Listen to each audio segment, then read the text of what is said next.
Hey there, Ultizeta here, and welcome back to more Let's Play The Legend of Zelda, A Link to the Past. In the last episode, we started the game and learned of our quest and saved Zelda from Dungeon Doom.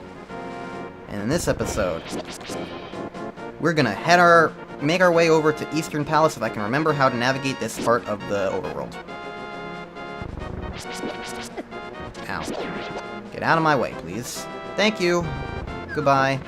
I don't care about you, statues. You may have come to life, but I was already alive, so clearly I'm more important than you. Because that makes perfect sense, doesn't it? Alright, here's Eastern Palace. Wait. You know, I've never actually looked outside this place. What the hell are these statues? Like, is that a giant nose? Are those hands coming out of, like, the cheeks of a creature? What is that? What is these things? I don't know. It's the kind of thing I never really look at. Anyways. Oh. Yeah, that makes sense. Alright, goodbye. Okay, Eastern Palace, also known as the one Game Grumps moment that everybody remembers. Pause balls. Ha ha ha. Anyways, I don't know what are in these chests, but money's useful. Especially early, because I am going to need to get at least... I think the mandatory amount of money in this game is 610? I think.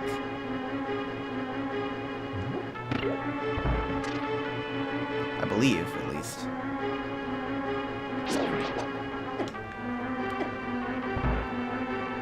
Oh. Right, yeah, okay.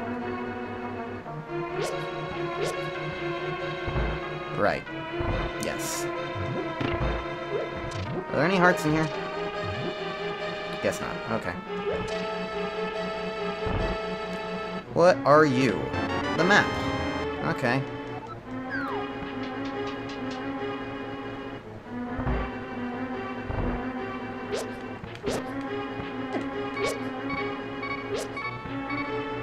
Please go away. Well, at least stop the beeping. That's useful, right?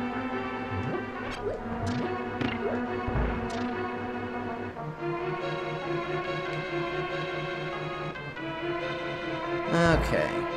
Here's a room that I've never been able to really do well. If you align yourself up in a perfect position, like, you can make it so that two of these skeletons just don't spawn in. I think you have to be, like, up here-ish, so then the one up top doesn't show up. The one that... Because they spawn, like, one above you, one below you, one to the left, and one to the right. So if you're, like, here-ish, then the one up top spawns in the wall, the other one spawns in this pot, and then you only have to kill these two. But, again, I'm bad, and I think this is the compass.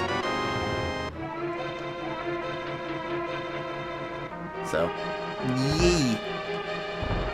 This is a Sarhasola wall tile. You can talk to us telepathically.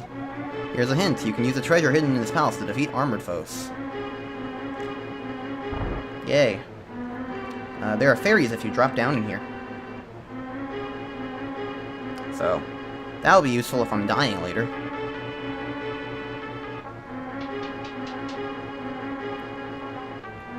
I really love the dungeon music in this game.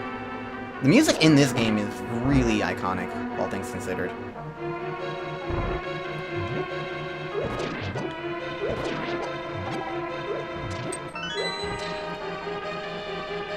Like, I'm not typically the biggest fan of a lot of Zelda's music, to be quite frank.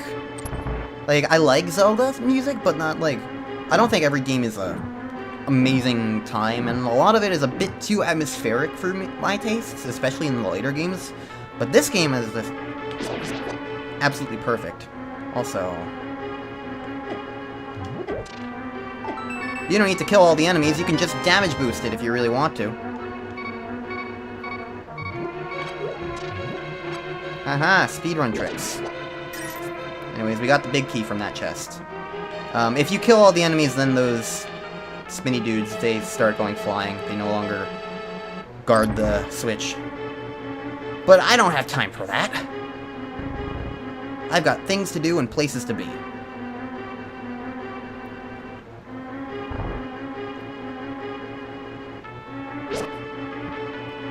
So now let's get our bow. With it we can shoot arrows, ignore the skeletons that drop. Because who has time for that? And I'm gonna put that on so I can take care of that.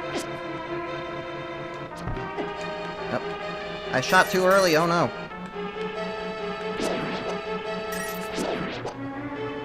You only have to kill one of them because it drops the key. Alright.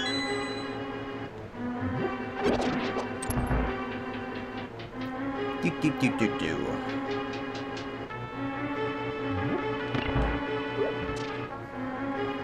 Alright. Here's some of my favorite rooms that in the game. I just love this room. This room is silly to me. Like, cannonballs everywhere!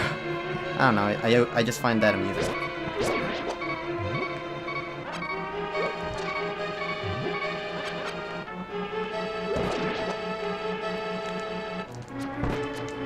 Anyways, the red guys take 2 hits.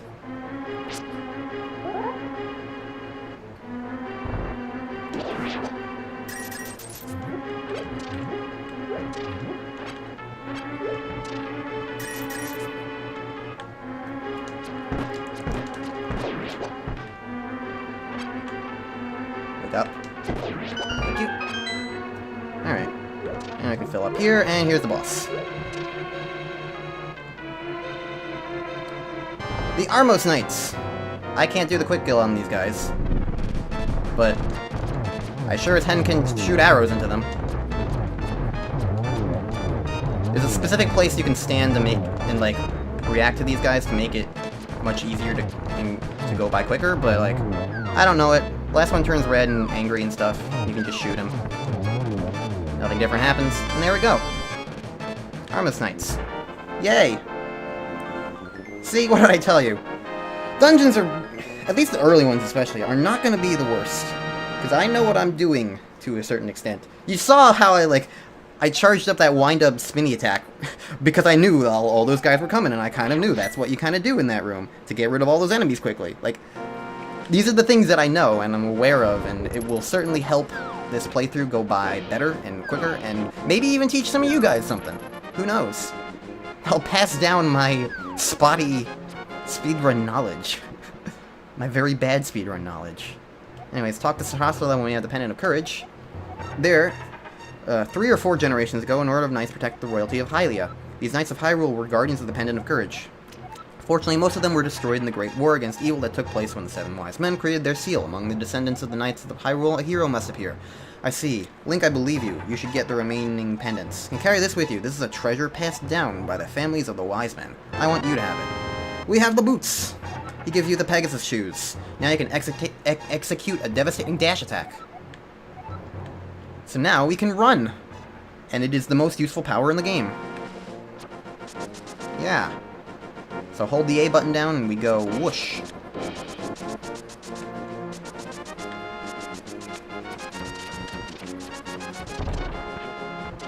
It's a power that's not just useful for, like, the obvious reasons of, like, oh, you can run around, you're moving faster, that's obviously better for a speedrun, right? But also, like... Okay. Fine. But also, like, it also, by the way, also, it also has, glitchy ramifications to it in a couple of instances. So, that can be useful from time to time. Where I need to go a different way first.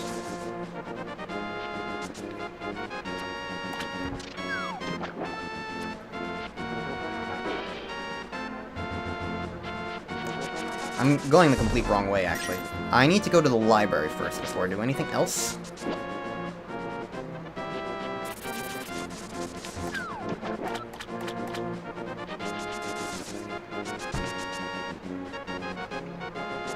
And that's over this way.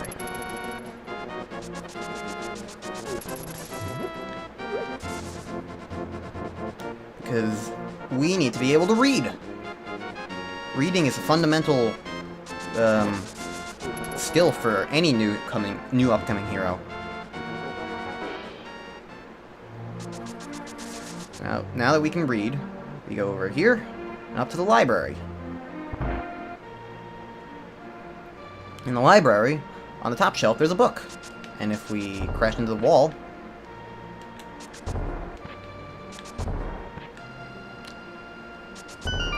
fine. Do it from that angle. We get the Book of Medora. We can use it to read the ancient language of Hylia, which is very useful. Yay! Alright, now that we have the book, we can indeed go to the next dungeon.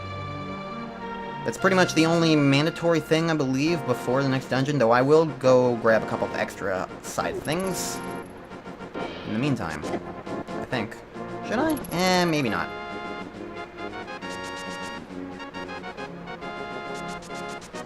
Still can't go that way because there's a big boulder in our way.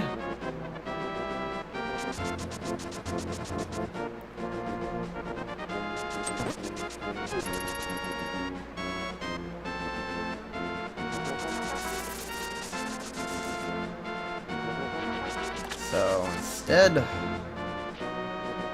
I guess I can get this now just because I think it'll get us an extra heart and that'll be useful. Do this. Get bombs. Cool. Didn't really need that. Alright. And if we go back in and push the blocks again because the magic block fairy resets them. Pull this switch. And we can drain this area. And by that I mean, like, open up a dam and do that. And by doing that, we drain the area outside and get a piece of heart. Yay!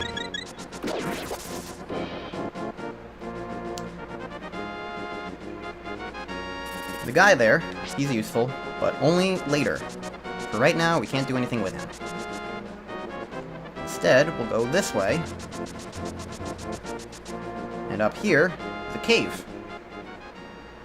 And in this cave are some stairs, and more importantly, a person. This guy we can do something with. This guy's name is Agina. It is the Book of Medora. With it, you can read the language of the Hylia people. Okay, cool. Thank you, Agina. I'm pretty certain his name is Agina. That's what everyone calls him, at least. And when I first got introduced to this game through the randomizer, I got very confused because there's Aghanim, the bad guy, and then there's that guy whose just name is Agina, and it's like Aghanim and Agina, and they're like, what? Why? Why are they so similarly named? Oh well. I don't know if he's related to Sahasrara or not. He certainly has the same sprite. But yeah, anyways. He's got a little chest for us to enjoy. And we got a piece of heart from it. Oh, hi, Sircon. Hope you're enjoying SpongeBob. Anyways, let's get out our book. And read. To open the way to go forward, make your wish here and it will be granted.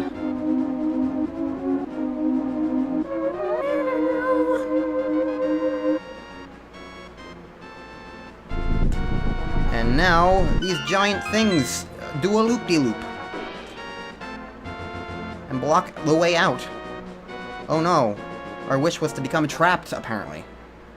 Anyways, welcome to Desert Palace. Wide open and full of levers. I think that's what these guys are called. Maybe I'm wrong. Anyways, let's see if I can remember how to do this place. Well, certainly not that way. That's for sure.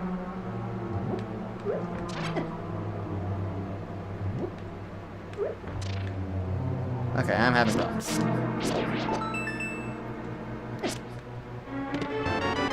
Map, okay.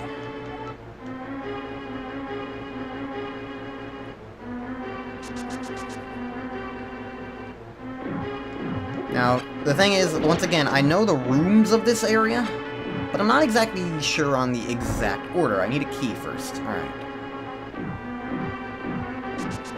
Oh, I know where to go. Okay. It's all coming back to me. Let's go over here, go up, and then there's this. Bump the wall. Okay, fine. Get the key. Now we go over to the right. We gotta go down over to that locked door I found earlier. I don't remember what's in this room. Let's find out. I should not have come in here.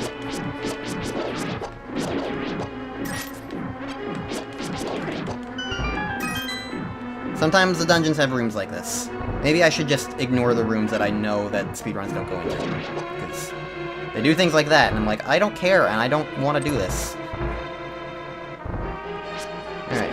This room tripped me up the longest time when I first played this game, because I didn't remember what people do. I didn't kill all the enemies, so I didn't know how to get through. But you just kill all the enemies, and then the door opens up here. Because I knew you had to come up here to get a thing. That's these cannonballs. But I didn't know how to get through there.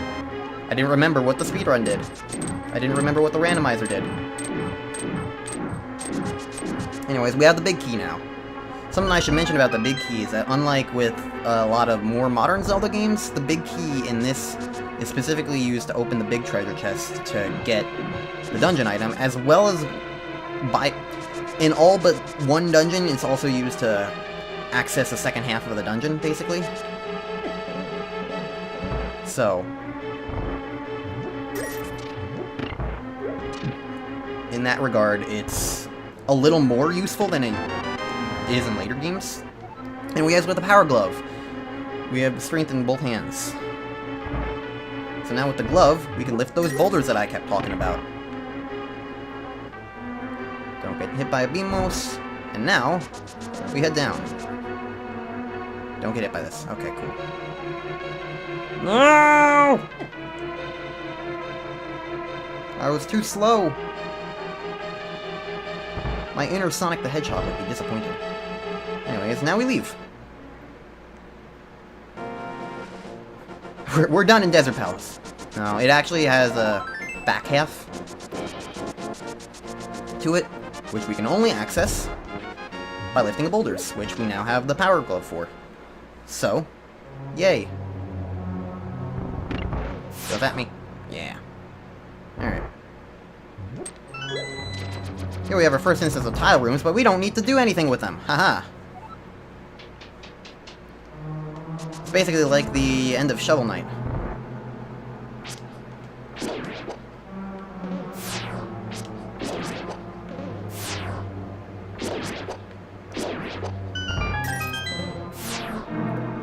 Alright. So now we go through here. I remember thinking that we had to light these torches for some reason when I first played this, but no, you just get a key and then go. There's a lot of weird red herrings in this section of Desert Palace that I don't really get sometimes.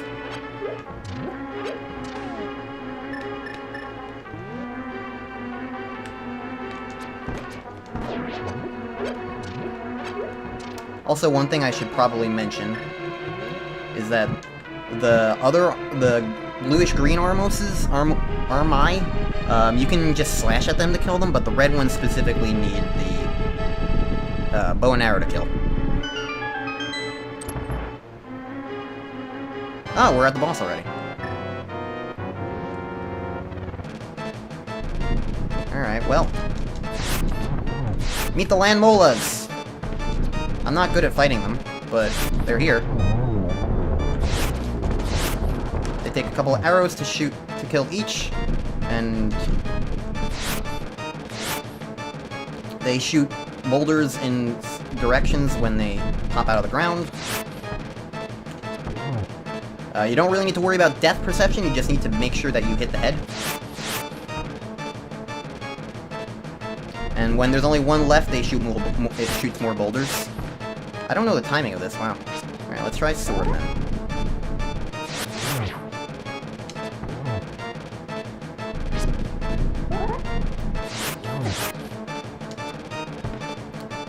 Okay. This is not going swimmingly, but didn't turn like I wanted to. Alright, that one's dead. We're getting closer. I only have 5 arrows left. Cool! I actually shot that one. That was a good shot. Alright. And with that, we got the pendant of whatever the hell this one was. I don't remember. It's the blue one. It's probably wisdom. I think it's wisdom. Pendant of power. Okay, I'm completely wrong. Your goal of finding 3 pendants is in sight. Go for the last one. I can do that. Alright. We have defeated the land molas. And I think I'm going to call it quits for this episode. So, now that we've completely cleared out Desert Palace and its general surrounding areas, except for up there, which we can't do quite yet. Next time on Let's Play, don't run into a cactus, don't hit a mudman. Next time on Let's Play Legend of Zelda: A Link to the Past, we will proceed